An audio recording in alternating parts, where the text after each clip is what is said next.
The 4th of July had always meant something to me, not because of fireworks, not because of flags waving over front porches or country songs drifting across the lake. It was because people gathered, families came together.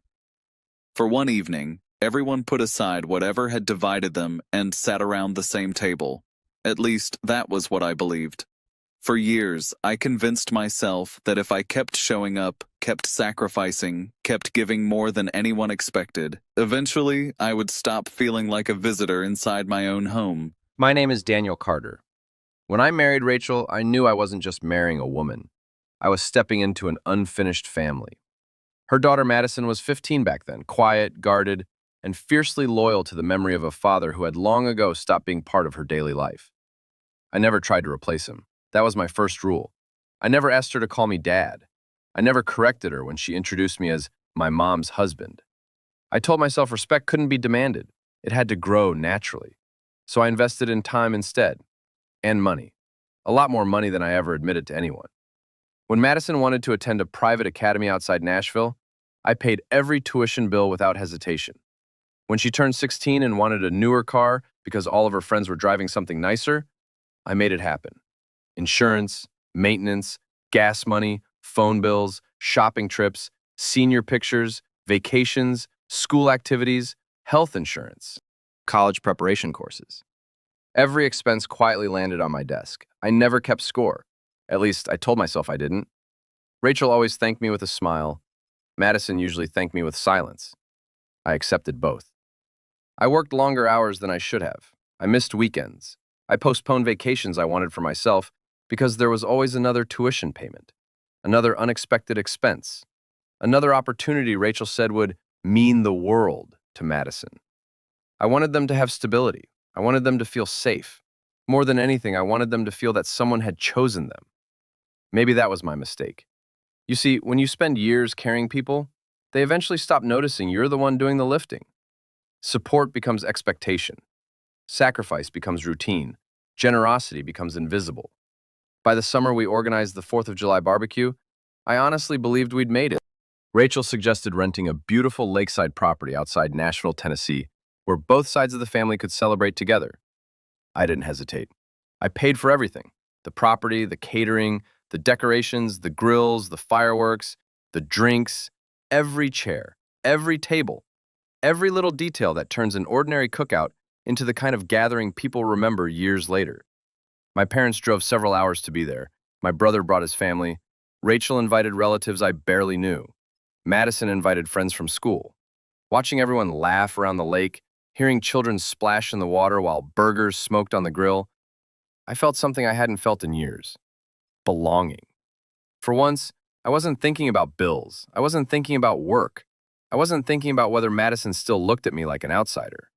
I looked around that yard and thought, this is my family. I was wrong. Dinner had barely started when Madison suddenly pushed her chair back. The scraping sound echoed across the patio. Every conversation stopped.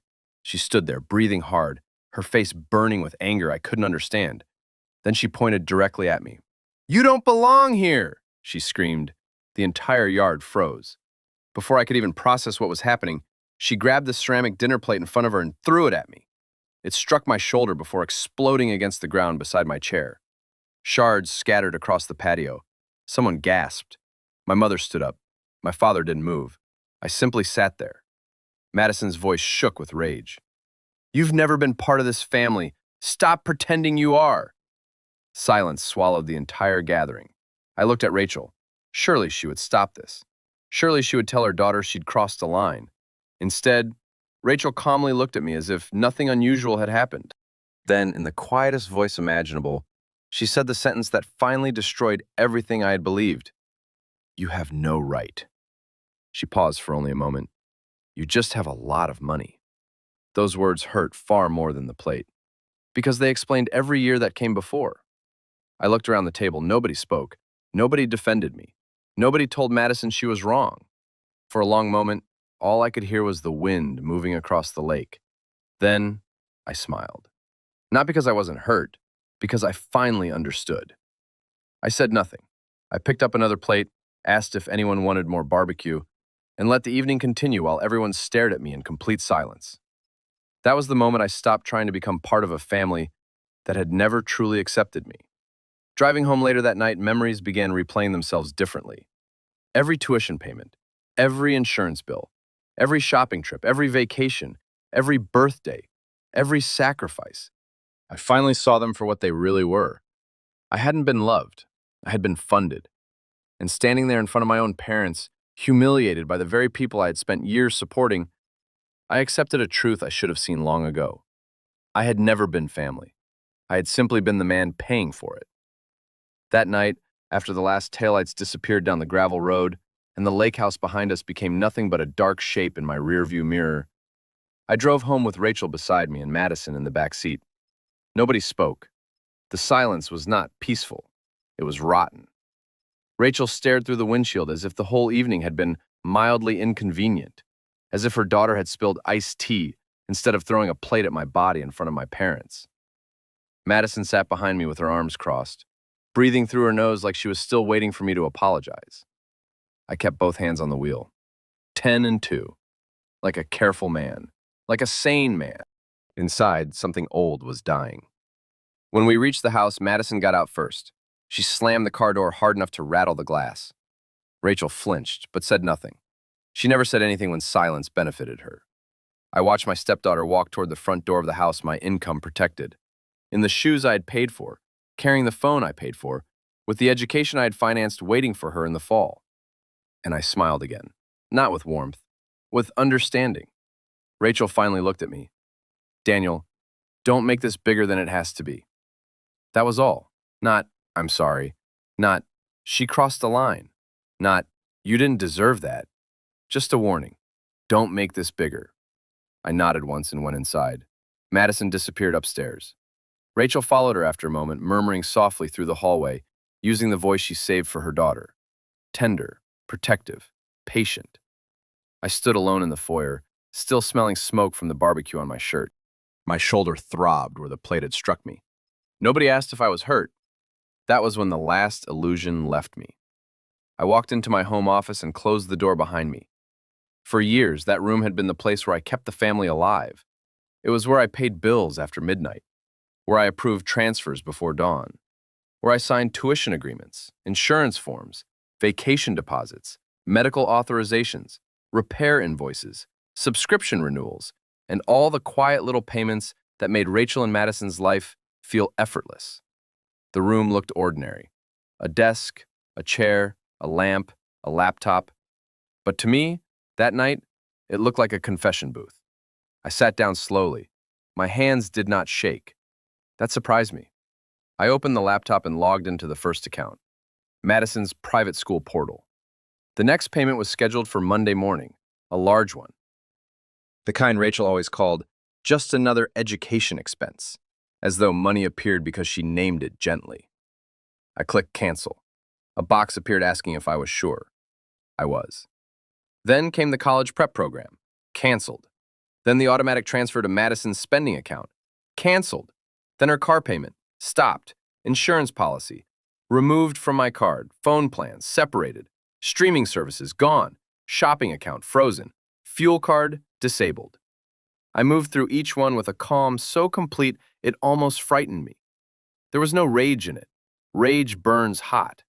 This was colder, cleaner, like shutting windows before a storm. Then I opened Rachel's accounts. The monthly transfer she used for household extras. Gone. The payment on her vehicle. Stopped. The premium insurance package she insisted we needed. Removed. The vacation fund she had quietly built from my income. Closed. The emergency card in her wallet. Limited to $1. I stared at that number for a long time. $1. That felt fair. Enough to prove the account existed, not enough to live on. By the time I finished, the house was completely still. Upstairs, they slept under a roof I paid for, wrapped in comfort I had purchased, certain that morning would arrive exactly as every other morning had. Breakfast, coffee, complaints, demands. My money moving silently beneath all of it. Not anymore. I leaned back in my chair and looked at the ceiling. For years, I had mistaken endurance for love.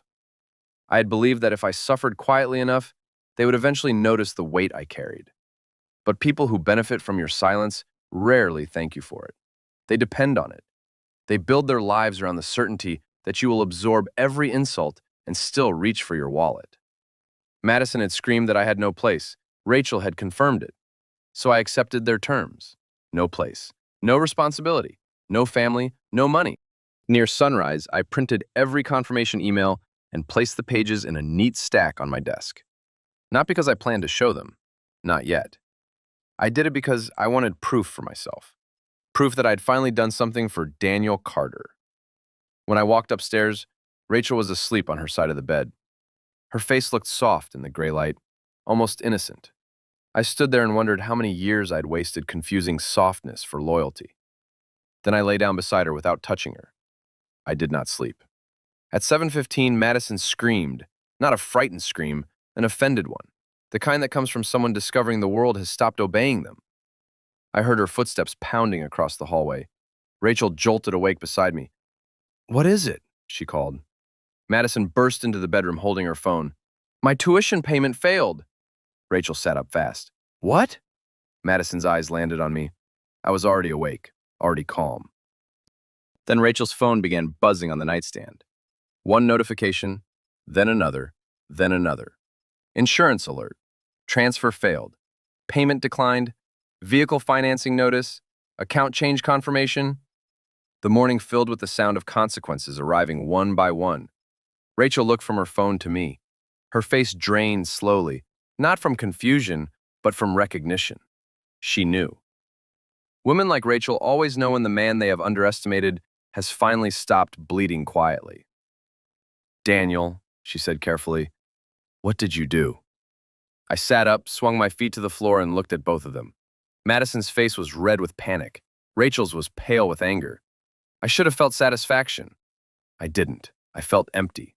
But emptiness was still better than humiliation. "You both made it very clear last night," I said. "I have no place in this family." Rachel swallowed. "That's not what I meant." I almost laughed, but laughter would have given her too much. I stood and buttoned my shirt slowly. "You said I had no right," I reminded her. "You said I just had money." Madison snapped, "Because it's true." There it was. No regret, only fear, only outrage that the machine had stopped dispensing comfort. I looked at her, really looked at her, and saw a stranger wearing the shape of a girl I had tried to love. "Then you should be relieved," I said. "I've removed the money. Now you don't have to pretend I belong here." Rachel threw back the blankets and stood. "You cannot make decisions like this overnight." "I already did." "You're punishing a child." "No," I said. "I'm believing her." Madison's mouth opened, but nothing came out. For the first time, my silence frightened them more than my anger ever could have. I walked toward the door. Rachel grabbed my arm. Her fingers were cold. "Daniel, don't do this." I looked down at her hand until she let go. "You told me what I was," I said quietly. "Now I'm acting accordingly." Then I left them standing in the bedroom, surrounded by buzzing phones, failed payments, and the first honest morning our house had seen in years. The front door closed behind me with a soft click. I walked into the kitchen, poured myself a cup of coffee, and sat at the table. Upstairs, I could hear hurried footsteps, doors opening and closing, phones vibrating almost non-stop. Every few seconds, another notification echoed through the house. Payment declined, transfer failed, coverage terminated, late notice issued. The sounds blended together like a strange alarm clock, finally waking everyone except me. For years, I had started every morning by checking accounts before leaving for work. It had become a habit. Tuition first, mortgage second, insurance after that, utilities, credit cards, car payments, streaming services, cell phones, gym memberships. Little things, big things. Everything flowed through me. Nobody ever noticed. Money is invisible when it never stops. Only when it disappears do people begin asking where it came from. Rachel rushed downstairs first. She still wore her pajamas, her phone clutched tightly in one hand. She wasn't crying. Not yet. She looked confused, like someone trying to solve a puzzle she never expected to exist. "Daniel," she said carefully, "the bank says our transfer was canceled." I took another sip of coffee. "Yes," she blinked. "My car payment was declined." "Yes." "Our insurance—" "I know." She stared at me for several long seconds. You did this? I did. Before she could continue, Madison came storming downstairs. She wasn't angry the way she had been at the barbecue. She was scared. Her face had lost all its confidence. My school called, she said loudly. They said my tuition payment never went through. I looked at her calmly. I know. What do you mean you know? I canceled it. For a moment, neither of them spoke. Rachel looked from Madison back to me, waiting for me to smile and admit this was some kind of misunderstanding. I didn't. Madison slammed her phone onto the kitchen table. You can't do that. I already did. You have to fix it. No. The room became perfectly still. Rachel finally found her voice. Daniel, this isn't funny. I don't remember laughing. She pulled out a chair and sat across from me. Whatever happened yesterday, we can talk about it. We already did. No, Daniel, Madison lost her temper. I nodded. And you agreed with her. Rachel looked away. I didn't mean, I interrupted gently. You told me I had no right. She swallowed. You said the only thing I brought to this family was money. I was upset. So was I. Madison crossed her arms. So you're doing this because you're mad? I looked directly into her eyes. No. Then why? Because I finally listened. Neither of them understood. Not yet.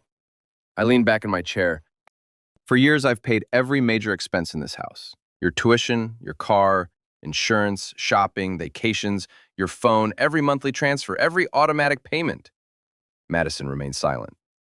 You told everyone yesterday that I wasn't family. She opened her mouth. I raised my hand. No, let me finish. She stopped. You said I had no place in your family. She looked down. Your mother agreed. Rachel closed her eyes. So I simply accepted your decision. Madison shook her head. That isn't what I meant. It is exactly what you meant. No! You threw a plate at me. Silence. In front of my parents. More silence. You publicly announced I wasn't part of your family.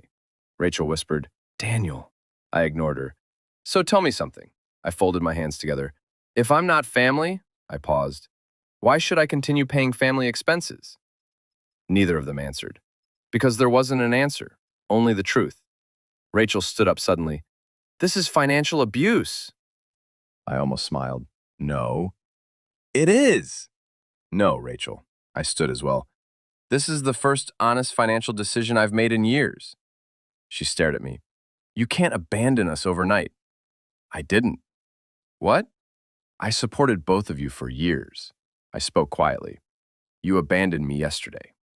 The words landed harder than I expected. Rachel's shoulders dropped. Madison looked from her mother to me, searching for someone to tell her this was temporary. It wasn't. I picked up my coffee mug and walked toward the hallway. Behind me, Rachel called my name. I stopped without turning around. You have no place in our family. I repeated her own words back to her. Those weren't mine. Then I looked over my shoulder. I've simply started living like you meant them. For the first time since I married Rachel, nobody in that house had anything to say. Rachel followed me into the hallway before I could reach the front door. Daniel, we're not finished. I stopped, not because she had asked me to, because I realized something strange. For years, every serious conversation in this house had started exactly like this. Rachel standing behind me, asking me to be patient, asking me to understand, asking me to forgive, never asking Madison to apologize. I turned around slowly. What exactly is left to discuss? She folded her arms. You've embarrassed Madison. I laughed. It wasn't loud, it wasn't angry, it was tired. I embarrassed Madison? You canceled everything without warning. I looked at her for several seconds. Did Madison warn me before throwing a plate at my head? Rachel looked away. She's emotional. So was I. She's 19. And? She's still learning. I nodded. So am I. She frowned. What does that mean? It means I'm finally learning the difference between being loved and being useful. Her expression changed. For just a moment, I saw uncertainty replace anger. Then Madison came downstairs again. This time, she wasn't carrying her phone. She was carrying entitlement. You need to call the school. No, they'll cancel my enrollment. I know. I've worked hard for that place. I looked at her quietly. So have I. She frowned. What? I worked for every dollar that paid your tuition. She rolled her eyes. There you go again. What does that mean? You always bring up money. No, I shook my head. I never brought it up. I quietly paid it. That sentence hung in the air. Because it was true. Every payment had been silent. Every sacrifice invisible. Every late night at work had become normal. Nobody celebrated overtime. They only celebrated what overtime purchased. Rachel stepped between us. Daniel, enough. No, I surprised even myself. For years, every uncomfortable conversation ended because you said, enough. She stared at me. Not today. Madison crossed her arms. So, what now? Now? Yes. You expect me to pay for everything myself? I answered without hesitation. Yes. She laughed. A short, disbelieving laugh. That's impossible. Is it? My tuition alone is... I know exactly how much it is. My insurance, I know. My car, I know.